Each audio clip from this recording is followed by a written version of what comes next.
Hello, Justin. How are you doing? Welcome, welcome. I am just going to get the whole practice stream ready um, because I realized that this checklist is still what it said for last time. So let me do that real quick while you guys tell me how you guys are doing. What is up? What is going on? Let me know. Hello, Nicholas. How are you doing? Okay, let me just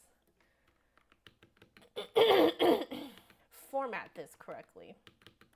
Ooh, we're going to be doing Della Sonorte in C major today. Okay. All right, all right. Excuse me. I just had some really hot soup noodles, and I don't know if you guys have this response too, but it just clears the system. Like when I have like hot soup anything, it just everything, all the phlegm comes up. So, and I just finished lunch, so it is all still coming up up and out. And my goodness, my hair is not that grand today. Oh well. Oh well. This is real. It's just it's real. um well, whew. Yeah, I got to try some like fresh noodles that we bought yesterday at TNT, the grocery store. Oh my god, so good. Um, it was marked as having come from Scarborough, Ontario. And Scarborough is a fantastic place with like all like super legit, especially like Hong Kong Cantonese style food. Um, yeah, just wow. So when we saw that the origin of these noodles were from Scarborough, Ontario, we're like, get it now. So I got to have that for lunch. That was so good, but burned my tongue a little bit because the soup was a little bit too hot and I didn't realize it. And I kind of have asbestos mouth, so I tend to just kind of shove hot things into my mouth. And then it's a little numb. Tip of the tongue is a little bit numb, but worth it. Delicious, amazing. You guys ever do that? Anyway. Life is pretty good. Yesterday when I said that a headache was coming on, ooh, did that headache come on? It was bad. I felt horrible. What we found out was that I did not hydrate and eat enough after my very hard workout in the morning. And I didn't realize that I had burned through my breakfast and lunch completely. Like my body burned right through it. So I was like ill. Like I was like nauseous. It was horrible. And yeah, so John fed me. He fed me dinner twice. He fed me 2 dinners. And then I obviously started to feel better as I was digesting stuff. So, lesson learned. I think what I'm going to have to do, like my workouts are getting intense enough that I might actually be one of those people who has to get those like electrolyte and potassium packets, you know? I never thought that I would be one of these people. Cuz I was always like, like wow, you're being so extra. No, you can get ill, nauseous. It's horrible. So I might be looking into that sometime, you know, seeing what Costco has and stuff like that. So that's fun. So that's me. How about you guys? Hello, Michael. Justin, you just did some yard work. Very cleansing. Lovely. Do you feel lightened, brightened, like, you know, a load off your shoulders? Because I mean, I know that that's how just cleaning in general feels to me. So noodles are always good. Blue Moon, exactly. So good. And like with them being fresh, they take like 2 minutes to cook. and it's just like stunning. Yeah. See, Michael knows what I'm talking about. Scarborough and TNT. Oh my God, TNT. Legit, I think my favorite Asian supermarket. Favorite one. You know, at least from the ones that we have here in the United States. Just, oh. Exactly, Justin, that's what I did. I ate it fast and I regretted it later. Now is later. So, Nicholas, you just did some photography work for behind the scenes for Cam Voyage. Beautiful. If you guys don't know what Cam Voyage is, it is these lovely cloths and polishing cloths. So, swabbing cloths, polishing cloths. I do have the other one, the original. This is your original design, right? This one also beautiful. I do have to say though that the texture of this one, I like it even more. So I am finding that I am grabbing this one all the time now. Just it's so soft. It's so nice. So I don't get a commission or a cut or anything. I just like legitimately really love these. So go get yourselves these. They're absolutely worth the money. Just wonderful. Justin, you don't hydrate enough a lot of the time. You know, I do actually think that most of us do not hydrate enough most of the time. Like, it's actually kind of scary how little most of us hydrate. You know, and I've never worked out to this extent before. Like, I used to think that I did hard workouts before. It's nothing compared to what I'm doing now. Like, I'm like, oh, like, if you don't fuel yourself properly, you can just get ill, you know? Oh my gosh, Michael. When lychee was in season, we bought ourselves like just a little bit of lychee because it just kind of happened to be in season, and we could see that TNT was just like freshly stocking it. So we grabbed ourselves a bunch, and it was the sweetest, most fresh lychee I've ever had in my life. Like, it tasted like, you know those like lychee candies or like lychee jellies? Like, it tasted like that, but it was actually the lychee itself. Stunning. Is it like Trader Joe's? It's like Asian Trader Joe's on crack is how I would describe TNT. Like, TNT is more like full-on supermarket. Like, you have like a full fresh seafood section. You have like your meat section. The fresh produce is amazing. There's also like a hot bar. They do like steamed buns there. They make, they have like a bakery in-house as well. So there's like a whole like Hong Kong style bakery section. The RT&T also has like, you know, those like Chinese crepe stands. So there's a Chinese crepe stand inside the store as well. It's just like, just think Cantonese like Hong Kong style supermarket, but on crack. Like, that is what TNT is. Like, yes, it's like Trader Joe's times 10. Like Asian Trader Joe's times 10. Like, it's, oh my God. Like, you, like, legit, you could just go there to like eat. Like, just at their hot bar. Because they also do like fried chicken. They also have like the, you know, the like Hong Kong barbecue, like, you know, little corners, little stands where like, you know, you can order like, you know, chicken, pork, like beef, barbecue pork, duck, you know, et cetera, all that stuff with like rice and whatever. Like, they have that as well. It is divine, Nicholas. It is divine. So like, oh, so I first started to go to TNT when we lived in Richmond and in Vancouver, right? So because there's like this giant TNT in Richmond, so they have obviously expanded across Canada, and now they're starting to expand into the U.S. and we are so happy. Like, cannot even tell you. You know, when the TNT opened here, there were lines for days It's only now that TNT has been around for what, probably, I don't know, 6 months or so now. Now when you go, now you don't have to line up to get in. But before, like for the first like months, I swear, it doesn't matter what time of day or which weekday you go, you had to line up to even get in. Like that is how insane it is. Yeah. Blue Moon knows what I'm talking about. You went to TNT in Vancouver. You mean the one in Richmond, right?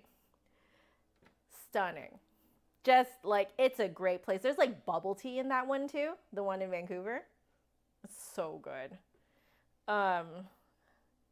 Justin, you're in Florida, so you've never seen one? All right, okay. So you're on that side of the US. So if you ever go and visit like Toronto, like around there, they have TNTs there in Toronto. We've been to that one as well, you know, when we like went to visit our friends. Also fantastic. It's just in general though, Toronto has some really great Asian supermarkets that are not just TNT, but like their other supermarkets are fantastic as well. But yeah. Oh, cannot even tell you how excited we were when we saw on the package it says Scarborough, Ontario. We're like, yes, buy it now. Yeah, the one in Richmond. Yeah, you know, I know what you mean. Oh, it's so good. Hey, Doug, how are you doing? Justin, you want to one day? Well, what you got to do is get yourself to like a big city with a very large Asian population in it. If there's very large Asian population, oh, fantastic. Not only should you go to an Asian supermarket, like a giant one like TNT, because there's a bunch of other ones too. Like down in California, the one that's really popular is 99 Ranch. 99 Ranch is also fantastic.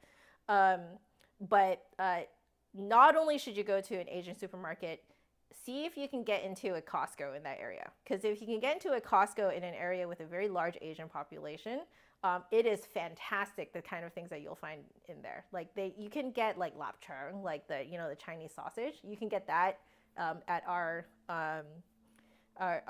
various Costco's here. You can get like the pretty high quality like ramen too. You can get, there's some, we tried some of their dumplings as well. They're surprisingly good. We also bought some yawa mochi ice cream, which was also surprising. Like if you look at where they're imported from, they're actually imported from various Asian countries. So yeah, Justin, don't just go to Asian supermarkets.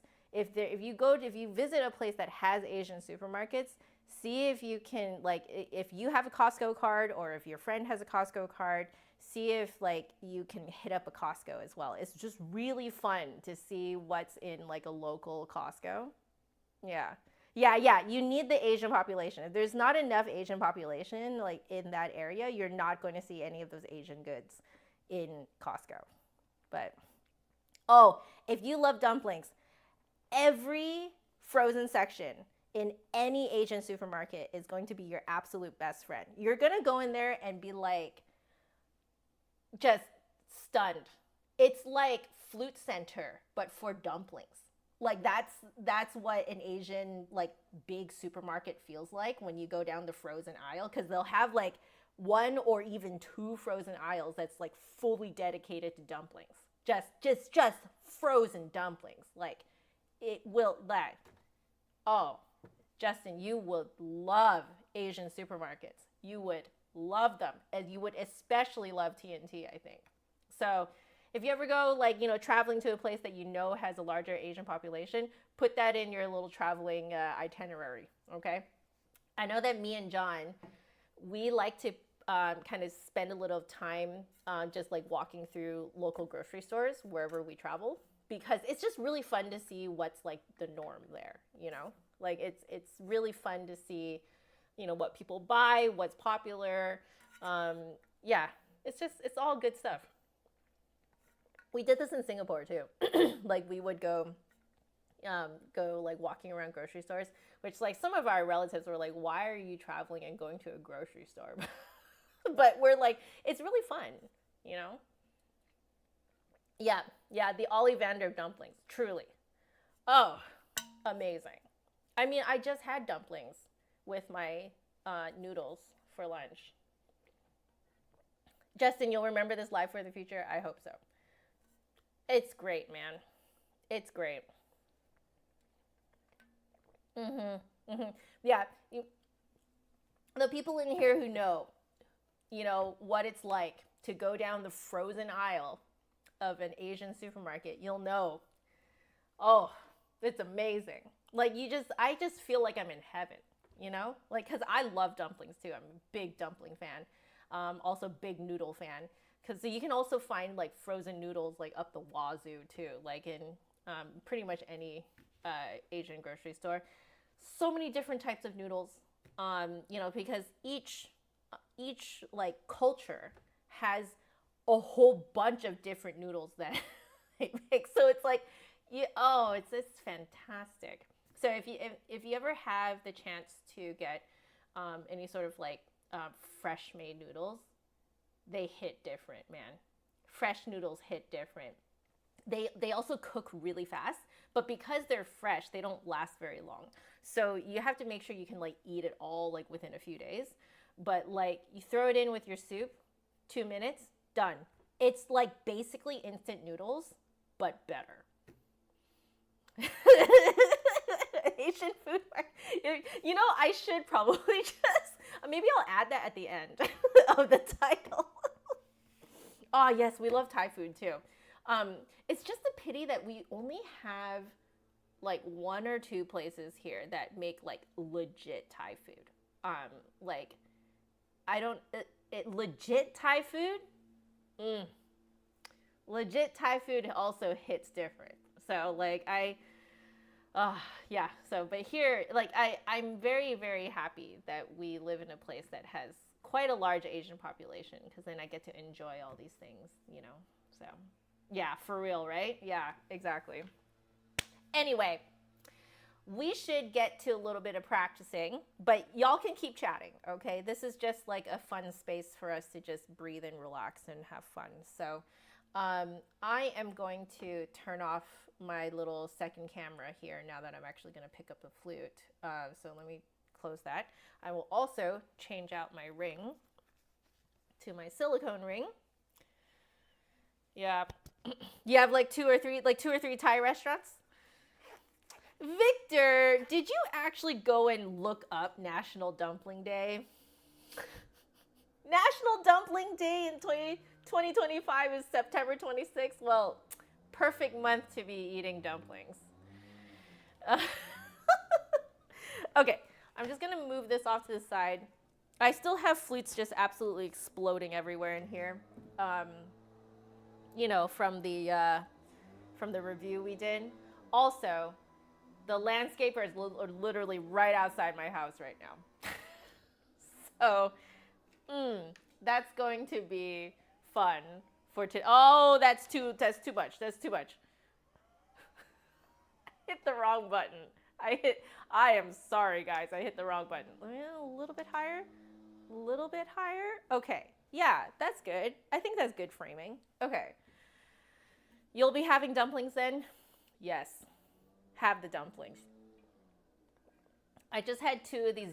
I don't even know what they're called, but they're these giant Korean dumplings. Because we also have H Marts here too. H Mart, also another amazing Korean supermarket. So if you want to get yourself like a huge tub of kimchi and stuff like that, Korean supermarkets are the way to go. But yeah, like I'm not joking. Like each dumpling is like this big, so I only had two of them. But like, oh, they're so good. They're also usually so expensive, so we only ever get them when they're on sale. But they were on sale recently, so got me a bag. It is all the marts, truly. H Mart, we have here in this area, we have a place called Asian Family Mart. So that's the other place that we go to. And then there's TNT. So these are kind of the three spots that we sort of rotate. And then Costco. Costco's on there as well.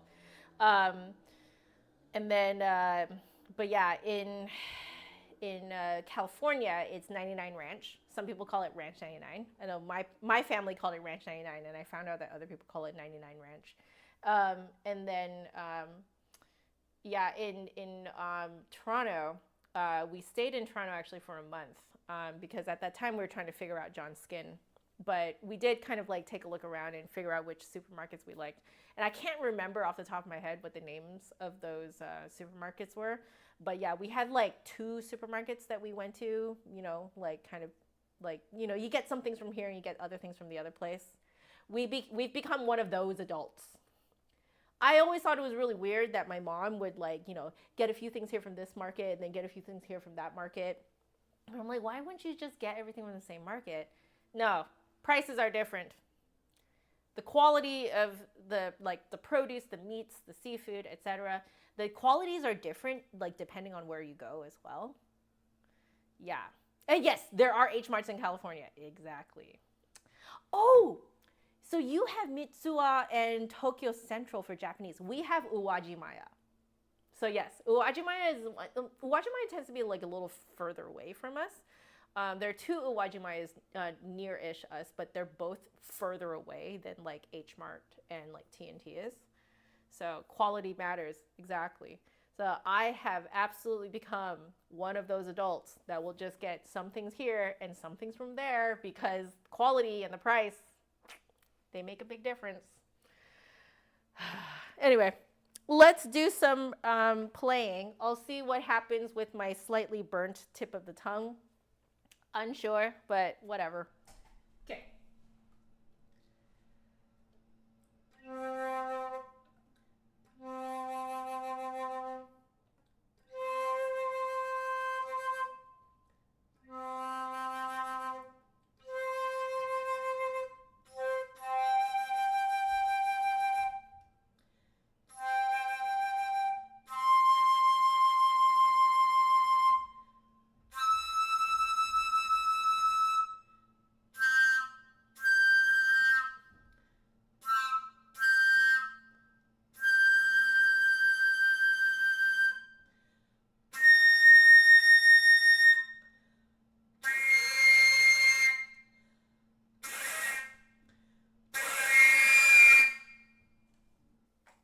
Not actually bad today.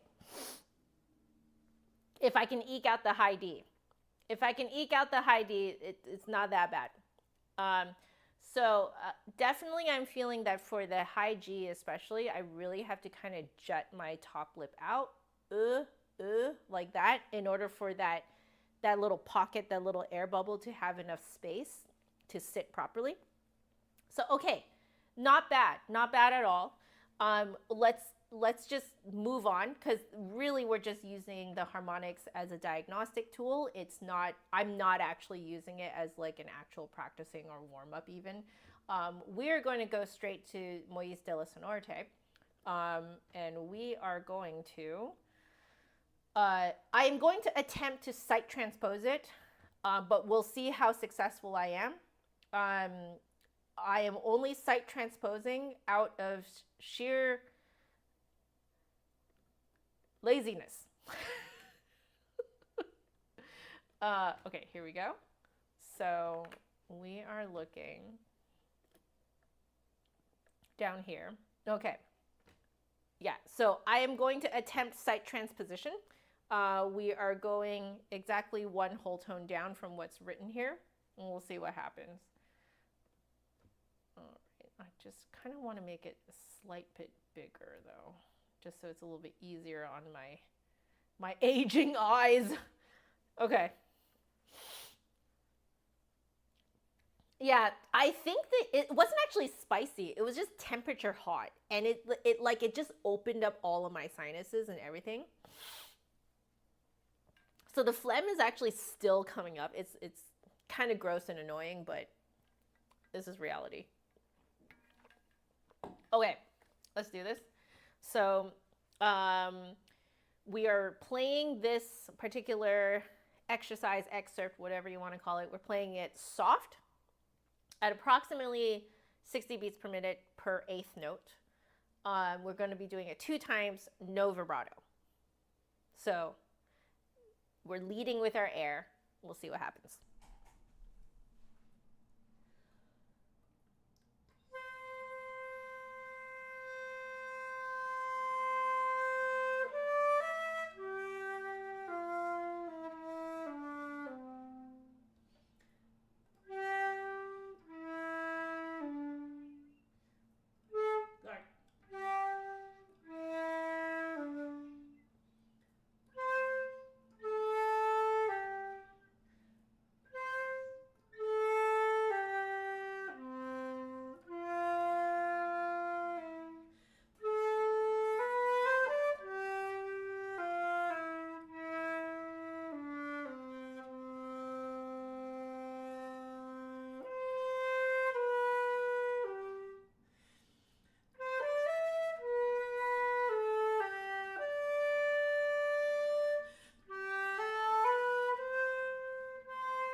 Okay.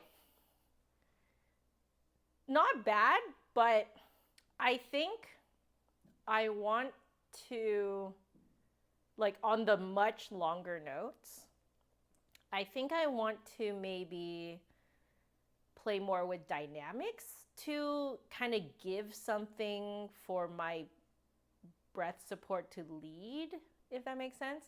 Oh, thank you, Victor. I appreciate it. But yeah, like I almost kind of feel like when I'm not really doing anything with the dynamics, it's like it's way easier to get stagnant. So I'm seeing now that on every super long note here, so basically any note that is a half note or longer, and in some spots here, there is one spot where it's on a dotted quarter, there is a dynamic marking. So I'm thinking that that is what I can use to sort of like help me like lead with the breath. You like the tone color shifts, thank you. I was kind of doing that to sort of mimic the dynamic change as well. Because, you know, something that a lot of people complain about is that, one, that the flute has horrible dynamic range, and it does, compared to other instruments.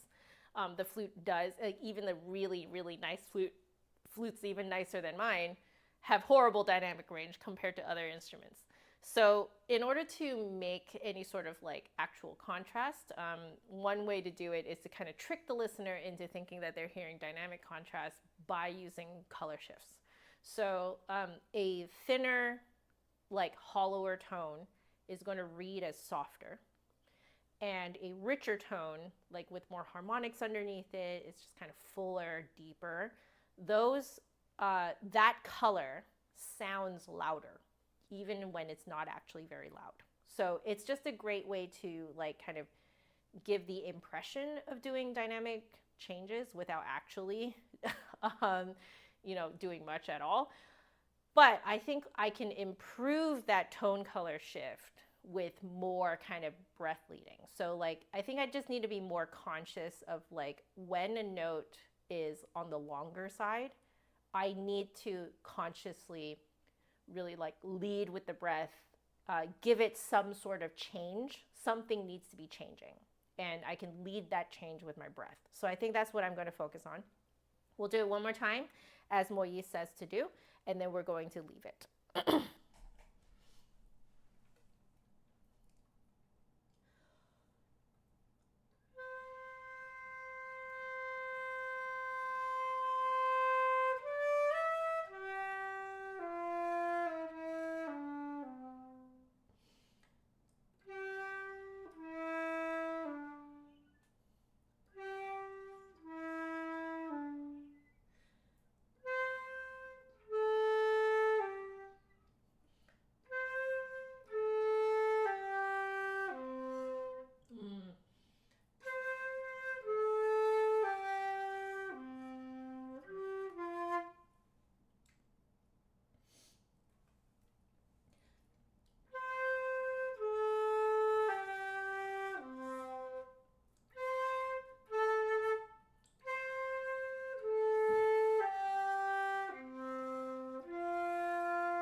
Okay, I think I did it like a bit better. There's that one bit though that I like.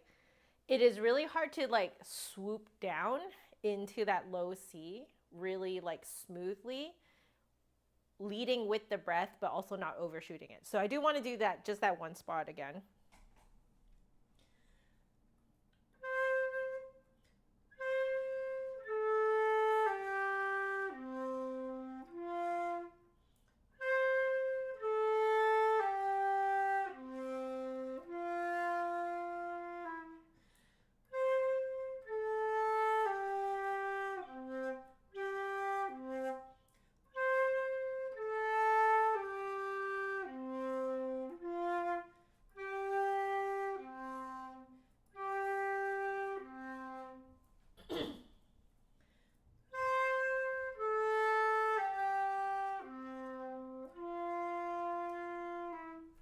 Okay.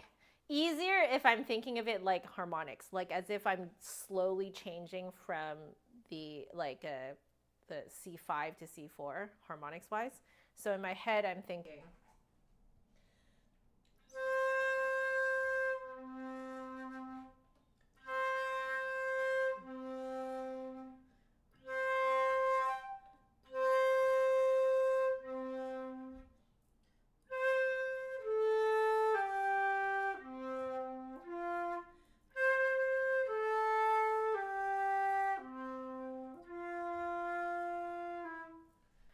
I'm still not 100% happy with it, but I know what I'm going for. So I think I'm going to, maybe I think what I'll do is next time I'll try it again on C major again. I think I don't really want to move on to B major just yet. I can feel like it's almost like I really want to just kind of try and let this concept sink in my head for a few days before I try it again next week. I think that's what I'm thinking here. But anyway, let me catch up with the chat. Oh, Michael, that sounds amazing. Open 24 hours? Chinese Hong Kong grocery store near your place opens 24 hours. Oh my gosh, with free samples. That's right.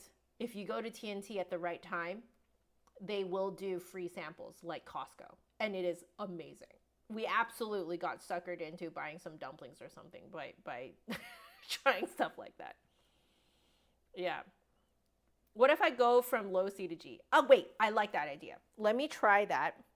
But we'll also like practice it like that on Tuesday too.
That one I'm happy with. So I think I was overshooting it. Like, so I'm used to how, like, the distance that I need to move that air bubble between the C5 and the C4. But I was doing that same distance from G4 to C4. And that's way too much. I'm overshooting way too much. So I really have to think of the G4 being essentially like distance-wise. It needs to feel like I'm only traveling half that distance to go down to C. I think that's what was happening. So we will revisit this on Tuesday.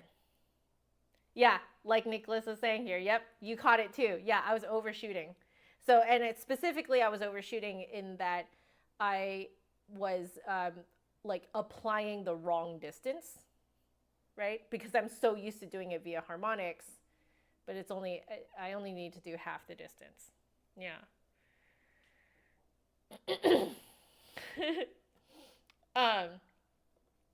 Okay, so I think that's good for this one. So we will now go to Alysia from Clair-Obscur. Again, just playing with this to really kind of understand this kind of like moving the air with the breath and like leading with the breath, all that good stuff. I realize I didn't turn on my highlight too, so I'm going to do that really quick. Here, put that here, and we will extend it. There we go. Beautiful. Okay. Shall we? Let's give this a go.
Okay.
Okay, this leading with the breath thing is, I'm getting used to it. I think something that I am also getting used to is like how much air it actually takes to do it. So like in the longer held notes, I believe maybe why it sounded so stagnant before was because I was like subconsciously holding on to my air during long notes. Like I wasn't letting myself just kind of like, you know, like blow through them, if that makes sense. Like I'm blowing, but like I'm holding back air. And I think that's what was causing some of that really stagnant sound that I would cover up with vibrato. And now it's like there's some parts that use more air and some parts that use less air now that I'm actually leading with my breath. So I'm I'm kind of like relearning how to guesstimate how much air to actually take in. That's the interesting part here. The high A flat was gorgeous. Thank you. Okay, I will say I am placing that A flat exactly where the high G harmonic needs to be. So I knew that I had to stick out my top lip and then just kind of really feel the air bubble against the inside of my top lip. That is not the case on every flute. Just want to put that out there for anyone who's joining in who like maybe is like, you know, like flute shopping, or you are like learning the flute right now. That's only applicable to the combo of me and my flute. So it just so happens that this flute wants me to place that high A flat right there. So usually I know that like it's the right spot for it if I can use the traditional fingering for A flat. If I have to use the long A flat to get that note out, I know that I'm not actually placing it quite perfectly the way my flute wants me to. But it is like kind of a foolproof, kind of like safe way of playing it, and it also is slightly more in tune on most flutes. But I like to use the traditional fingering for A flat to test whether I'm actually placing it correctly for that flute. So thank you for pointing that out. I did actually do that on purpose, and it feels nice for that to be noticed. Thank you. So, okay, I think what I want to do is work on this little middle kind of instrumental section, because the other parts, you know, you might notice that they're very lyrical, and it's because they are sung. This little middle section that has a few more notes going on is actually the instrumental kind of like interlude. So it's like the instrumental kind of variation on the on this theme. So I do want to work on it, make sure I get all the right notes. So here we go.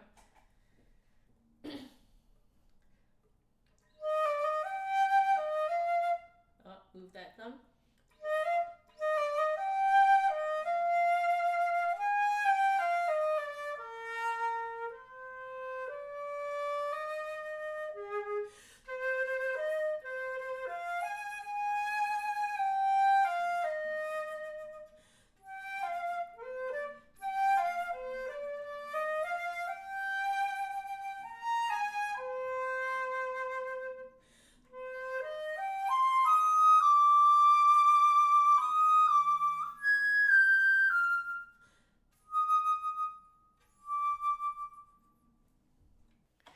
Kosin, hello, welcome, welcome. How are you doing this fine day? We spent a long time today raving about Asian supermarkets because I burned my mouth right before this on a delicious bowl of hot dumpling noodle soup. And I was raving about it because these noodles are amazing. They're fresh noodles imported from Scarborough, Ontario. Stunning. Delicious. Worth burning the tip of my tongue. But I mean, I kind of had to mention that because I'm playing the flute here, which involves a lot of, you know, my mouth and my tongue. But yeah. Michael, you can't tell the difference between regular A flat and long A flat. Long A flat is like very slightly flatter and like a little bit, tiny bit more muted, and it works better on some flutes where that particular A flat is too sharp. Hi, Chris. Is that what they used to call you in university? Chris, why? Okay, for anyone who doesn't already know, I see EVV here, Chris, is my friend in real life, okay? I just want to make that clear to people that I know him in real life. Stop trying to make you hungry. Well, you should watch the first part of this stream again. Just because, like, we go nuts talking about them delightful Asian grocery stores, man. Hot dumpling soup. You're hot? I mean, that's the follow-up, right? That has to be the follow-up to that.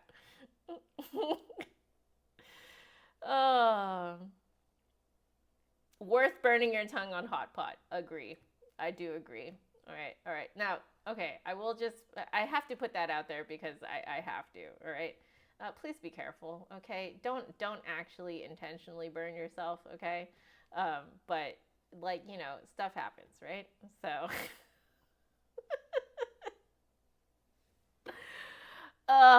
okay. I'm feeling pretty good with this. I'm feeling pretty good.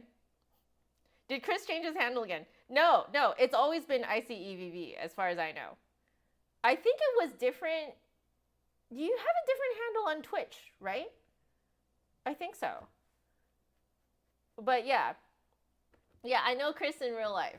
Chris, I met Chris through John, just so that you guys kind of understand kind of the dynamic here. Yeah, exactly. I think on YouTube it's always been this. I don't know what you... Oh, there you go. Maybe that's what you remember, Nicholas. Yeah, I think you were thinking of Twitch. Yeah. So, yeah. Okay, see, there you go. But yeah, that's okay. I did the correct follow-up, right? I did the correct follow-up. Yeah, you guys have to know, it is hilarious being in the same, like, room, car, whatever, with Chris and John, and especially if another friend is in there. The three of you guys, like, it's like they devolve into a single brain cell shared between three people. So, and if there's two of them together, it's like they devolve into one brain cell that is shared between two people. And just the banter that comes out, I don't know why. Like, I've known these people for a really long time now, okay? Like, I've known y'all for more than a decade, and you guys still manage to say things that, like, throws me off. Is it absolute pandemonium? It's not. It's the opposite of pandemonium. It's more like they're so in sync that, like, it's like they don't even realize that what they're saying is funny. Like, I don't know. It's like if you... So I watched them play Overcooked, okay? You know the game Overcooked, where you're like running a restaurant, basically, and it's supposed to be mass chaos. Like, it's supposed to be like Everyone is supposed to be yelling and screaming at each other because, you know, someone's throwing things on the floor in the trash or like across the room and whatever, you know? Not with these guys. These guys, so I watched the three of them play Overcooked, and it was just silence. Like, it's like they just, they know each other so well that they like know exactly what the other two people are going to do. So they like, there's like a little bit of like, hey, can you get that? Or hey, can you get that? But that was it. Besides that, just quiet. Just the most silent Overcooked session I have ever witnessed in my entire life. Yeah. Like, it's incredible. So, you know, after 10 years, I feel like I've picked up on some of how the humor is supposed to go, right? That was the correct follow-up, right? But yeah, Chris was one of the best men in our wedding. That was really fantastic. So that's how it is between your brothers and you. There you go. It's like you understand what I mean, right? It's like you guys all share a single brain cell. So it's like dumb and amazing at the same time. The follow-up was correct. Thank you. Are you proud of me? I've learned. Because 10 years ago, that would have just gobsmacked me to the point where I would have no idea what to come back with.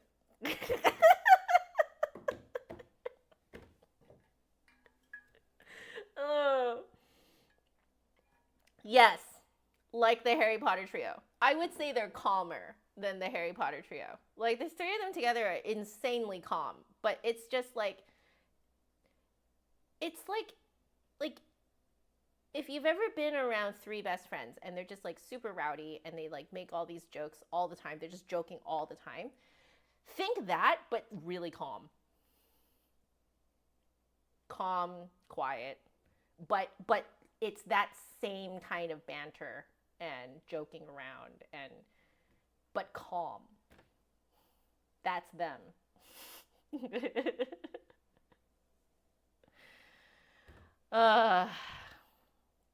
Okay. Does your throat actually hurt, Chris? I can't tell, man. Text is awful. Okay.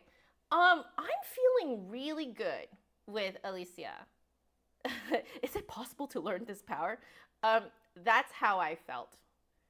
And it has taken me more than 10 years to get to this point where I finally understand what the follow-up is supposed to be.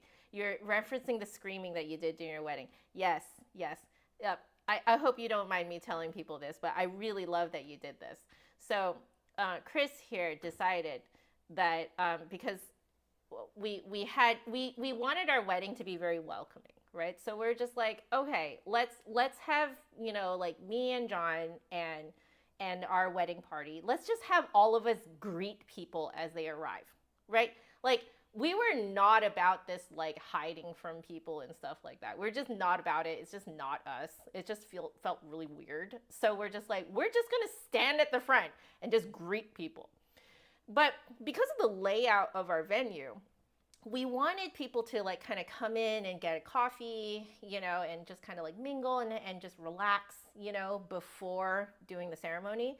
But the ceremony is on one side of the venue, and then like the coffee bar was on like other side. And we didn't want our guests to be like lost or anything. So we asked Chris and like the rest of our wedding party, we're like, hey, do you guys mind if you like, you know, after we greet them, if you can just like kind of lead them over to where the coffee bar is. And then that way you don't have kind of like, the worst is when you're a guest at like one of these events and you're just like, like you don't know where to go. So we're like, hey, can you bring them over? And then Chris, oh, it was the other friend's idea? Okay, it was the other friend's idea. So other best man, right? So they came up with this idea, okay? To like, because they would lead the guests down this hallway, and then there would be like this, it would open up into a room where the coffee bar was in. So then it felt kind of weird to kind of like drop them off and then just like be like, see ya, and leave. So then they decided to town cry every person's name. So not only every person's name, but generally where they're from. So so Chris ended up asking people like their name and then also where they're from. And then he would lead them to the coffee bar and then announce their name and where they're from. And then everyone would clap every single time. It was amazing. So, yeah. We had, yeah, Chris was our town crier for our wedding. It wasn't planned, and it was like one of the best parts of the wedding was just the town crying. People still remember that. Like they still remember, because like no one ever goes to a wedding expected to like have their, you know, to be town cried into the party, you know. So that was amazing. But yeah, that was a good time. That was a really good time. I know I didn't talk a lot about my wedding on my channel. And at the time, that was on purpose. It was really just because I really wanted it to just be for us. But it's been years now, so I feel very relaxed about telling you guys about it. Okay, so we've done Alysia. And that's feeling pretty good. I'm going to guess I probably only need one more time on this next week to like really solidify it. And then I think what I want to do is after that, we will probably pick another piece for me to learn. I might end up finding another clair obscur piece to learn, but that, you know, like, I can already feel I'm like pretty settled on this. So I think I just want one more week on this. Well, one more day, one more week. We're going to revisit it next week. But yeah. Michael, that sounds fun. However, if it's not about you, I would rather that you not share it. Because you don't ever want to share other people's stories on their behalf in a public space. That's a no-go. That's a, yeah, boundaries type of issue, okay? But if it is about you and something that happened to you at this wedding, go ahead and share that, all right? One more day. One day more. I did that's the right song, right? Yeah. But okay, so today's practice session was a little on the shorter side, but we're not going to fight it. We're just going to be like, that's cool. We're cool with this. So let me prepare next time's next time's little checklist. So let's see. If I were to go, yeah, no, it doesn't remember what it was before. So we're gonna have to look at the end of last time's practice session to see what we want to do. So I am going to go at the very end of my practice stream for last time to see what I had. So we will be back to harmonics. We'll do 480 exercises. Let's see which one it is that we want to do. I have no idea what is after number 154. It is not 155. He goes in, he has a chart at the beginning that tells us what is the next number we're going to do. So we were at 154. Now we're going to do 287. Okay, sounds good. So let's write that in here. So we're going to do Moyes 480 exercises number 287. Okay, very good. And then last time we revisited Iber movement 3. And that was great. I think what we want to do is maybe we want to cycle back to movement 1, because what we were doing in the last few weeks was really just kind of giving a once over to the e-bear. So I think maybe what we want to do, I marked a few places in the first movement that I want to revisit. And especially now with my new hand posture, I feel like we can also kind of maybe refigure out some timings. So maybe we do some drilling. Like we do, I'll take those special spots, just go into those special spots, play it once, evaluate, then I will try and make a good change there. Yeah, I think that's what we want to do. So let's do drilling spots in e-bear movement 1.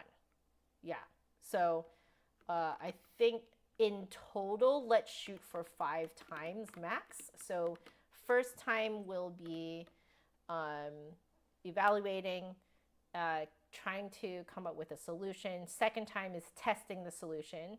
And then the third, fourth, and fifth time is like kind of like figuring out if the solution works, or maybe tweaking the solution a little bit. So every time you repeat something when you're drilling it, make sure you're being very intentional about it. That is what we want to do here.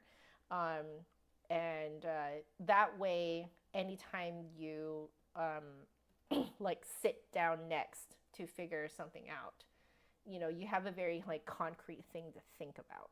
So cool. That is what we're going to do for next time then. So we can put that away. And I can pack up my flute. So let's do that. Let's turn on my second camera so that you guys can watch me put it away. But yeah, that's what we're going to work on next time. So we're all set for next time. Excellent, excellent. Feels good. Alysia is coming along. The leading with the breath is coming along. We're feeling good. We're feeling really good. Oh, you were performing at a wedding. How fun. How fun. Okay, I did get the right song. Les Mis. Yes, that's a good one. I didn't actually watch it until John got me to watch it. I think we both watched a like a live production of it, but we also, I think it's not a full live production, but it was sort of like it was like a concert of all of the songs from Les Mis. It's like almost like dressed up oratorio style. And then we did watch the version with like Anne Hathaway, which we also thought was really good. Yeah. What's the next project after e-bear? I love that you can sense that I'm thinking about something else after the e-bear, because I am. Really what we're doing here is just kind of revisiting it, getting back into the swing of practicing. And I can tell that with my like final like hand posture and also with this leading with the breath, I think those are like the final things that I want to work on with the e-bear. So I don't know. I have considered Lieberman.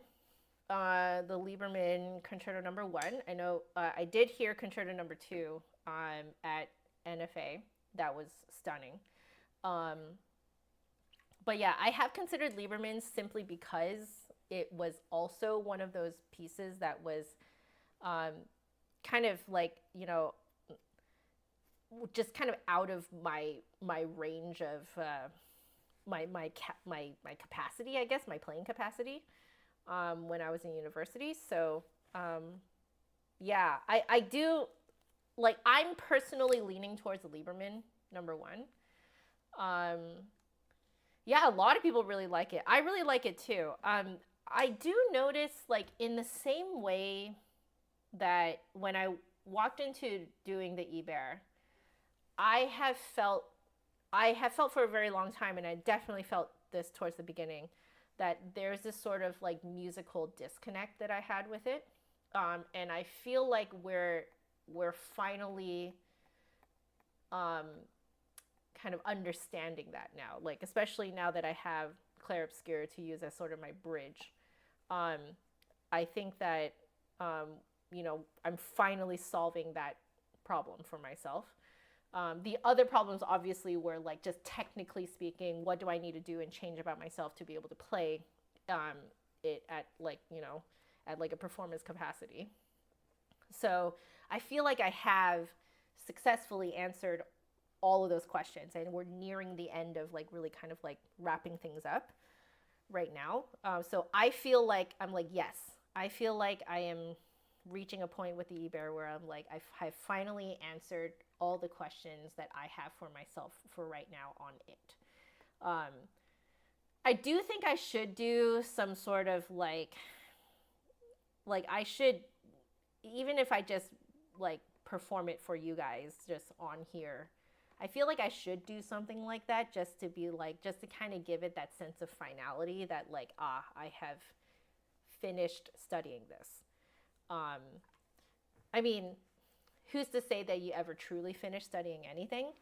But like, I feel like at the very least, I answered my biggest questions and solved my biggest issues waltzing into the e-bear. So the Lieberman is yet again one of those pieces that when I listen to it, it's really cool, but I feel a disconnect with it. Like, just being real here. Like, I feel a certain kind of like, it's almost like a expression or like, I don't know. Like, there's this, I certainly feel a certain like there's something I don't get about it, like about how it flows or like musically what's going on. Like my mind is just like, oh, that sounds cool, but like that's it. And so like I kind of want to like explore that. Like I want to explore why I have that disconnect in the same way that I was exploring why I had that disconnect with the e-bear. Because I know that for having studied the e-bear to this extent and then like really figuring out what is the reason for my disconnect with it, and like building that bridge to connect myself with the music, having done all of that, like my reflection is that it has made me a much better teacher. I have much more appreciation now for pretty much like all like French music written for the flute. Um, like I get it more. It helps me help my students better. So with the Lieberman, I'm like, okay, maybe that's another kind of another place that I can sort of figure out where the disconnect is coming from, how I can bridge that disconnect, that type of thing. Performance with a YouTube backing, maybe. I don't know. I'll see what I think of doing. Yeah, but it's a fun one, and you want to revisit it again, especially the third movement. Okay, I'll keep that in mind. Oh, Michael, that sounds so fun. You performed so for your cousin's wedding. So you chose, let's see, so you technically chose singing some songs, but did you play them on the flute? Is that right? Oh, cool. Wait, that's so fun. I feel like that always kind of helps connect people to like just flute playing, because I think like when you can play something that other people recognize very readily on your instrument, that it's always really nice to sort of like feel like see people's faces light up when they like recognize something but on your instrument. Yeah, it's super fun. Maybe the Glick Sonata's side quest. I'm down for that being my side quest. I kind of love that. That's a really great I like that you put it as a side quest. Yeah, I would be down. Oh, that's great, Michael. That's great. Vera Kosin, any tips for writing for standalone flute? I am probably not the right person to ask this, but I will tell you from the performer's standpoint, um, that I think what I love about flute alone is like there's a certain sound that you can get from a flute performing alone that you cannot get when you're playing with literally anyone else. Like a piano would cover up a lot of what's happening. And what I'm talking about is how the flute rings in the space.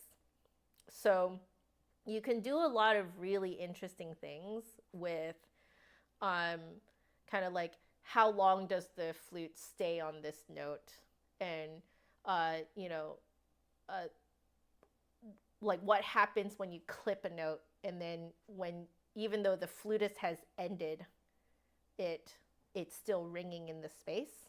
Like that type of thing you literally cannot hear when there's any other instrument that's playing alongside you. So like this is one of the reasons why like Debussy Syrinx works so well, because like you can really tell that he's writing this specifically for the sound of a flute playing on its own. That like there are just some things that you can only hear about a flute if it is playing by itself. On the other side of the same coin, this is why the flute sounds really weird playing by itself, for like if you're covering certain music that is like written for a different instrument, or if it's like meant to be played as like a full orchestra or a full ensemble of some sort. And that's why it can sound really weird on the flute, because there's like, it's almost like there's like extra sounds surrounding the flute that normally should not be there. And so it sounds very kind of out of place. But really what it is that it's on the other side of the same exact coin. Like the idea is that the flute sounds very different when it's played all on its own. So this is one of the reasons why, like, when I do covers of like video game music and stuff like that, like for example, right now, I had actually 2 versions of Alysia out, and I actually kind of combined the 2, and I took out some parts from one part to the other because it just does not make sense to play it you know, that way on flute alone. So like actually what you guys are hearing is my arrangement. So I've kind of comboed 2 arrangements and then like taken out some parts here and there and made it so that it works on a flute alone. So Viracosan, I hope that at least gives you some ideas. Sounds like you're thinking of writing something. So, you know, if you are the composer, I encourage you to like think about like how the flute sounds. What is the unique part of how a flute sounds when it's alone versus when it's with someone else? Yeah. Would I need another performer? Yes, for some things. So for some things, to make it work the way the music was originally intended to work, sometimes you legitimately just need you need a pianist, or you need another flutist or something, because the mix of sounds will cover up some of the like the little kind of like ringy bits of flute playing that you'll hear, the breathiness and stuff like that. Yeah.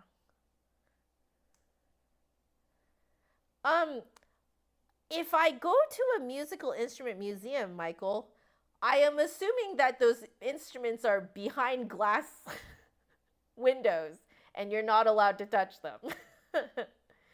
But it looks like what Jasmine got to go to an instrument museum and try out different flutes. That's a different deal, man. That's Jasmine Choi.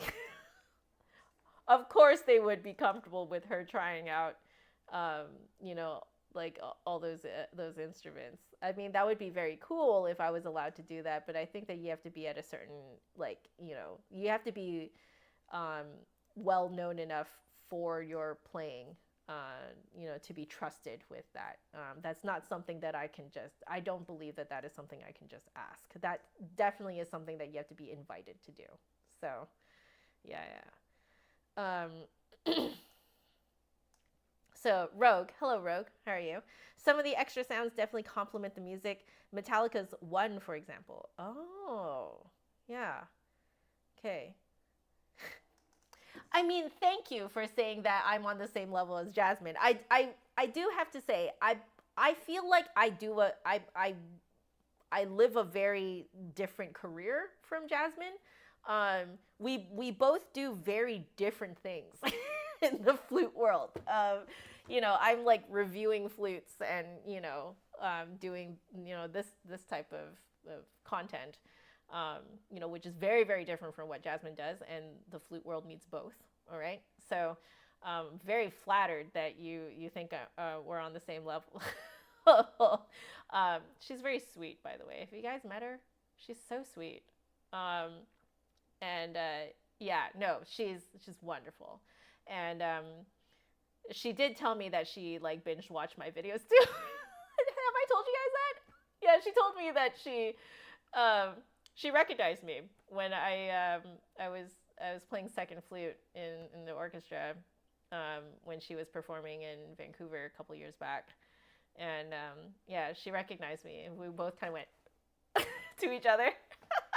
She told me during the break that she would just like watch my videos on like how flutes played and stuff like that, which I found extremely flattering. But yeah, I do have to say, I don't see myself performing at her level. Like, to be completely frank, it's just not my cup of tea, man. Like, I have considered it, and I have attempted it, and it's just not really something that, I know this sounds terrible, but I don't actually think it's fulfilling for me. So what I find fulfilling for me is doing this, you know, this kind of like, you know, just chilling with you guys and being nerds together and whatever. And, you know, like the world needs both of us, right?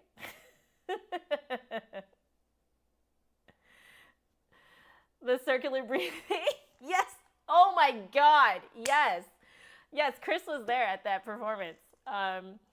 Her circular breathing is like second to none, man. When it comes to like doing it in the flute world, she's really second to none. She's like top of the game there. Impressive as all hell. Looks amazing. But yeah, she's so sweet. She's so down to earth. I love her so much. I think what really impressed upon me that she is truly very, very kind and giving is I don't know if you guys have ever seen her give a masterclass before, but in that same weekend, I had the chance to watch her give masterclasses.